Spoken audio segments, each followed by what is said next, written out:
What's up, everyone? It's Fuzzy. Welcome back to yet another MLB recap. Today is going to be insane because Bryce Harper, I guess, wants to 1v1 Robert Manfred on Rust. He just cursed out Robert Manfred, the commissioner of baseball, over a salary cap type conversation. You have to stay tuned for that. We also have an official update on Aaron Judge. No Tommy John, but he won't be playing outfield for a while. And by the way, his team just kind of made a trade to help out just in case this guy plays right field. They traded for one of my least favorite players of all time. Nothing personal. He just is a nightmare to watch. Trouty, he finally got to 1,000 RBI for his career. Gunner, he's flying around from second to try and score on a wild pitch, and the Braves, their season could officially be over. We'll get into all of that and more in today's MLB recap. We recap every baseball story every single day, so if you want to grow the game with me, leave a like and hit that subscribe button so you never miss out. And by the way, if you're going to any games or concerts anytime soon, save yourself 20 bucks off on SeatGeek using code Fuzzy. I know this is a family-friendly channel, but I'm about to start cussing. I'm about to start cursing out my Guardians like Bryce Harper cursed out Robert Manfred.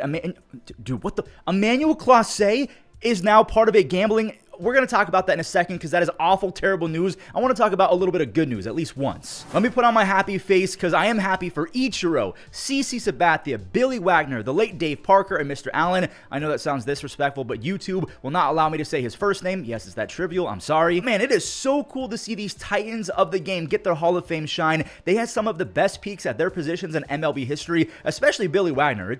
He should have been in a while ago. Also, I'm not going to lie, I do feel like seeing Ichiro and CC go into the Hall of Fame. I grew up watching those guys. What do you mean they're in the Hall of Fame? All right, let's just, there's not a lot of substance to this story just yet, but dude, you guys know my team's the Guardians. Breaking news, Emmanuel Clase, who maybe was about to get traded. I don't know if he can get traded during an investigation, but he will be out until at least August 31st for potentially gambling on baseball. He joins his teammate Luis Ortiz, who's been out since early July, who is also under investigation for potentially gambling and allegedly, I'm going to throw out all these allegedly gambling on baseball. They're also both on paid leave, so they're both raking in the dough while providing absolutely nothing on the field. This is, come on. I'll talk about that more in tomorrow's video or maybe the next one, so make sure you guys hit that subscribe button. If we have more information, I'll present it to you guys, but I don't even know what pitch led to this, but just, yeah, Emmanuel Clase, he's done for a while, and he could be done for forever if it's found out that he actively participated in this,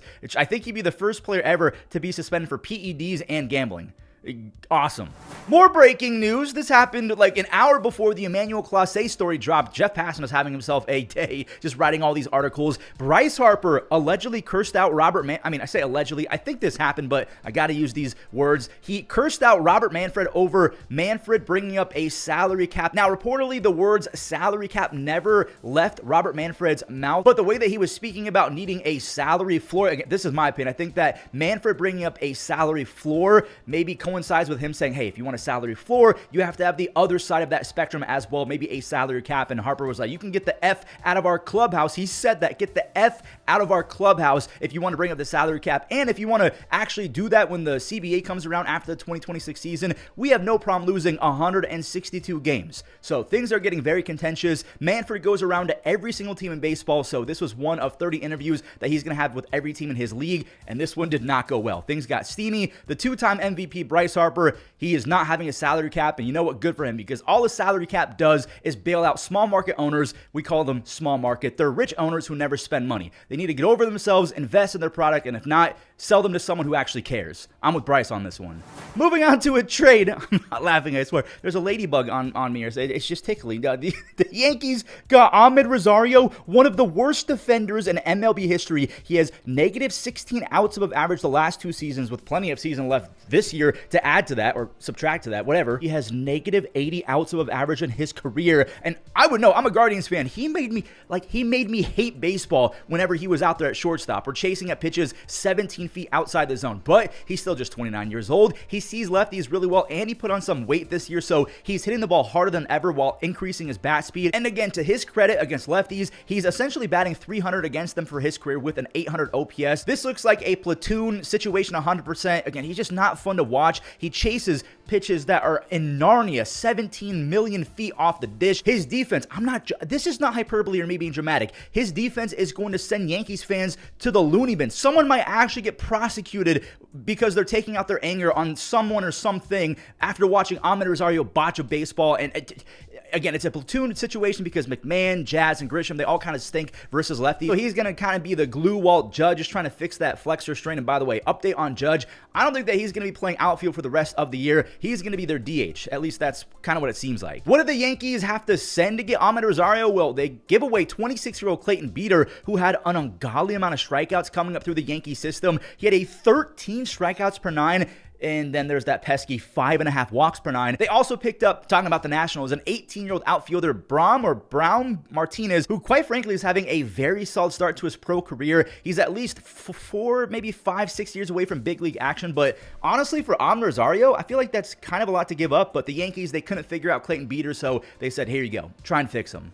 And one more little trade that happened. Erick Fedde is going to the Braves for just cash. Grant Holmes, he is now on the 60-day IL. So Spencer Strider, he started the season with the Braves on the IL. Chris Sale's on the IL. Schwellenbach, a couple days after, went on the IL. Now Grant Holmes. I mean, I'm excited to see if the Braves can fix Fedde's strikeout stuff and get that back in order. But he's a free agent next year. He's literally just going to be a guy that eats innings the rest of the season. But like, what the heck did the Braves do to the baseball gods? Grant Holmes also on the IL now? No, I'm being serious. This spanking for the Braves after getting that Grant Holmes news is just mean. Wyatt Langford, he did not waste any time. He cleared the bases in the first inning. That 3-run double was followed up by a Josh Smith 2-run home run. The route is officially on, ladies and gentlemen. Smith, he might be finding his power stroke right when Josh Young is getting hot, which that could spell very bad news for the rest of baseball, especially when Jack Leiter is now shredding 14 strikeouts his last 12 innings. He allowed just 2 base hits and 1 earned run in this one. The Rangers, they're streaking lately. They're 56-50. The Braves are 44-60. Is it time to pull the plug? Give it the axe, call it quits, whatever you want to say. Is it time to trade Ozuna, Rizal, maybe keep Ozzy, maybe you trade Ozzy? I have no idea. What do the Braves need to do? Can we just induct Manny Machado into the Hall of Fame already? I'm going to show this Padres game really fast before the skiing start, the Yankees game, and also Trouty setting a milestone. Also, a little recap of the brouhaha between the Padres and the Cardinals. The bench is empty the game before after Manny got hit, and then his old brother, not actually brother, but he grew up with John Jay. They were barking at each other. There's some really bad blood between those two guys. Anyway, Manny, he's already getting his payback versus the Cardinals. He got hit again, but this time on his way to second base, so when that ball got away, Luis Ortiz was allowed to score for a second RBI. Look at Jose Iglesias, circa 2016 Jose with the spin throw. Manny, he hit into Nolan Arenado, and if this was 2016 Nolan, maybe he could snag that. He couldn't here, so that is Manny's third base hit. He had RBIs 3 and 4 on that swing. Iglesias with another web gem, a behind-the-back bounce pass. Alec Burleson and Xander Bogaerts, they both traded home runs in this blowout, and Xander apparently was beefing, or I don't know what was happening, but he pointed back to a few St. Louis fans that were maybe trolling him. Jackson Merrill now has 9 RBIs in his last 11 games. He's still trying to unlock that batting average, but I do want to mention that Manny Machado, he's on pace to be the 4th third baseman ever with 400-plus doubles, 400-plus home runs, 1,400-plus RBIs, joining Mike Schmidt, Adrian Beltre, and Chipper Jones. We're talking about Pantheon third basemen. Oh, and by the way, he also won a Platinum Glove and just might actually get to 3,000 base hits. He's a shoo-in, 100%. We have Paul Skeens on the bump and Kyle Schwarber falling over against the Yankees, but those two games have to take a backseat to this Mariners and Angels game. Why? Because Mike Trout and Cal both went yard and made some history. Well, I guess Cal already made history a few days ago. Hold on. Trout's 397th home run, so he's 3 away from 400, got him over 1,000 RBIs. It took a little bit longer because, I mean, from 2021 to 2025, he just cannot stay healthy for a full season, but he's looked pretty good lately. He has an over 1,000 OPS his last 15 games. Look at Joe Adell, literally becoming an angel in the outfield. He wanted a clip in this recap. He just took a home run. Maybe he took a home run away from J.P. Crawford. It would have been his 8th, which is 33 fewer than Cal Raleigh. Cal has 41 home runs. A platinum-winning catcher has 41 home runs before August. He just tied a record. So he had 40 home runs a few days ago. He's the 7th catcher ever to do that. He just tied a record for the most home runs ever by a switching-in catcher. I'm not going to tell you who it is. We have some trivia. Let me know in the comments. Jansen now has 465 saves. This has been a fun recap so far. Uh-oh, it's about to get even more funny. So here's Bellinger lifting a high fly ball to Kyle Schwarber. These are the worst because it's tailing from a left-handed hitter. It's very high. The sunglasses went flying. Kyle Schwarber, he's instantly cracking up. I mean, Schwarber in left field is crazy. Hug your loved ones. Nick Castellanos just went yard. For those of you who are brand new and maybe don't know the meme, it seems like Nick Castellanos hits a home run anytime something bad happens. So again, call your loved ones. Otto Kemp, this guy is a blast to watch. He's got insane exit velocities. He's one of the faster guys in baseball. Ryan McMahon, his biggest moment so far as a Yankee. It's now a 2-2 ball game, a 2-run double off of Zach Wheeler of all people. So that tied it. Wells, he knocked in Jason because Schwarber's out there. He does not have the best arm anymore. And Jason, he can flat out fly on the bases. So it's 3-2 Yankees, 4-2. McMahon, he scored on the Trent Grisham single. Kemp, did he do it again? Yeah, he 435 feet. You bet he did. His first career multi-home run game, but he can't do it all. He strikes out to end the game. Devin Williams has 16 saves.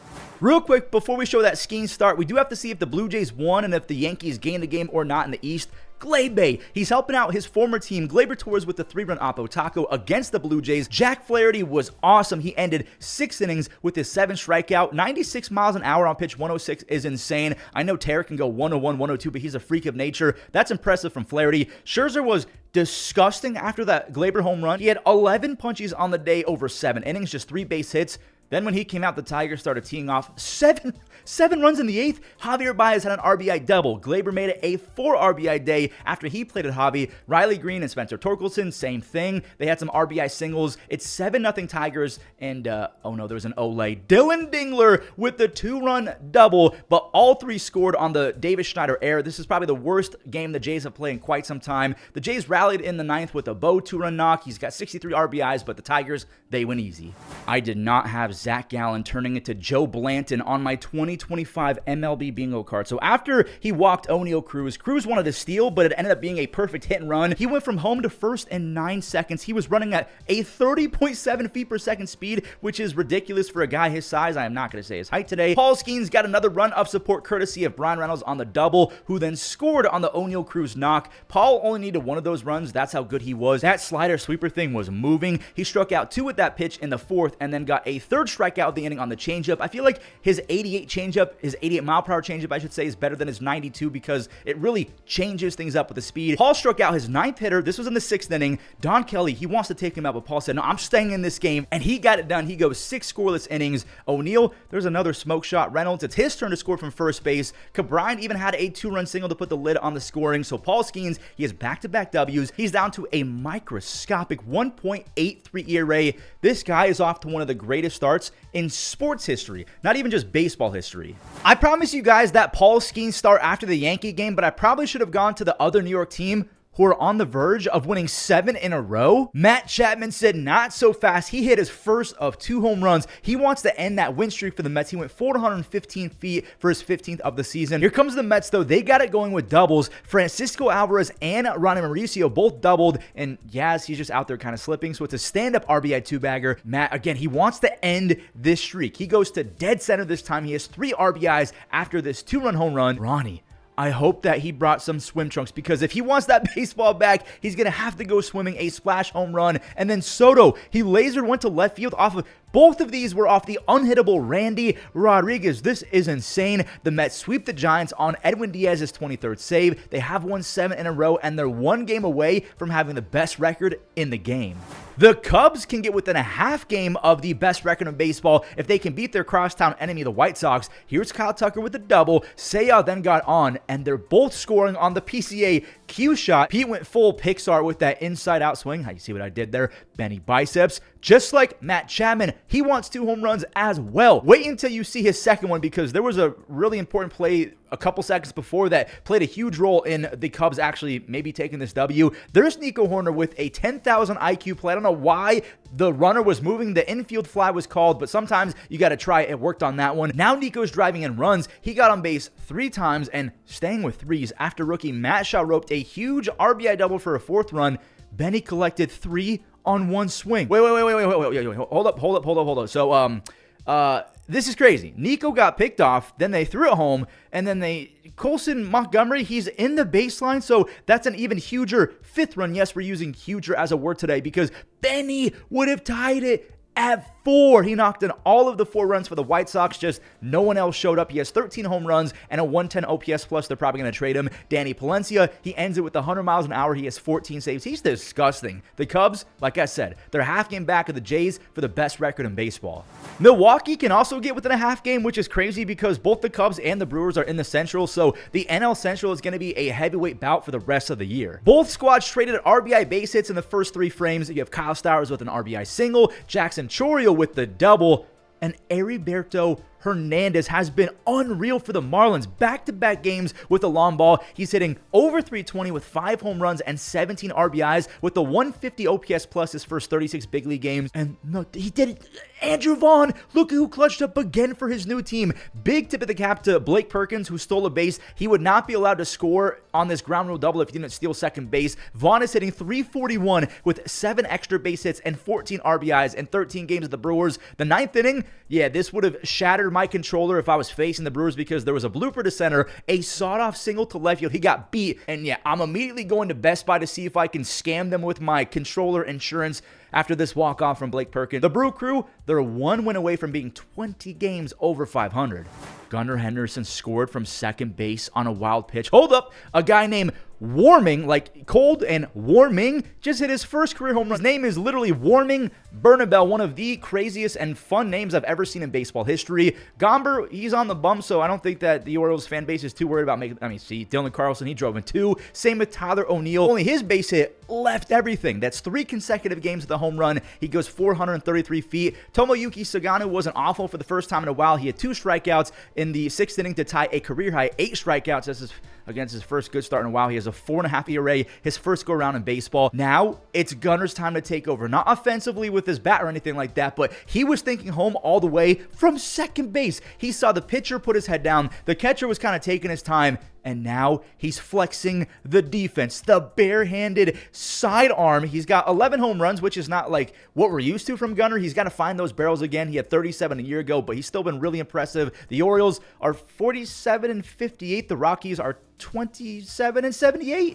This Dodgers-Sox game was stressful. You got to stay tuned for this play later in the 8th because it had to go to replay to see if it was a game-saving double play or not. So, like, what led up to that clip being a potential game-saving play? So, it's 1-1 on the Trevor Story sac fly to score Roman Anthony. We'll talk about his stats in a second. They are ridiculous. Freddie, he worked a walk with the bases loaded. Walker Buehler, he's helping out his old teammates with free passes. And now he's throwing hanging cutters to lefties. Michael Conforto had a 3 extra base hit game. He had 2 doubles as well. He went 425 feet to the deepest part of the park. Mookie, maybe he's waking up. That's an RBI single after Rojas stole second base. I like Mookie a lot. He's got to get going. Roman with some wall ball. He secures his first career triple, the RBI 3-bagger off the wall. He's batting 341 with a 435 on base his last 25 games. And the Red Sox. Bregman is never allowed to leave the Red Sox. His swing path was built for Fenway. He has a 152 OPS plus. He cannot leave. It's good for baseball with him in Fenway. And here's that Sadon play. There was a double play to end the 8th, or it might not be a double play. There's going to be 2 outs with Freddie Freeman up. It was a double play. Jordan Hicks, he converts the 5-out save. This Boston team, they're 16-6 since June 30th. They're top 4 in both OPS and ERA. They are lethal. This next game is why the A's need to go spend $100+ million on pitching next year, like an easy hundo plus, because they have like half of their lineup is full of young bucks with sky-high talent offensively. Andujar, he's one of the elder statesmen on the squad. He's a leadoff hitter right now, only his 4th, but he is batting .291. Shea Langoliers, he channeled his inner Shea Bangoliers again, just like O'Neill. That's 3 consecutive games of the home run, 17 home runs, and 32 extra base hits in 76 games, which is crazy for a catcher. Colby Thomas, attaboy, his first career RBI. The dugout loves it because he's kind of off the schneid. He was awful to begin his career.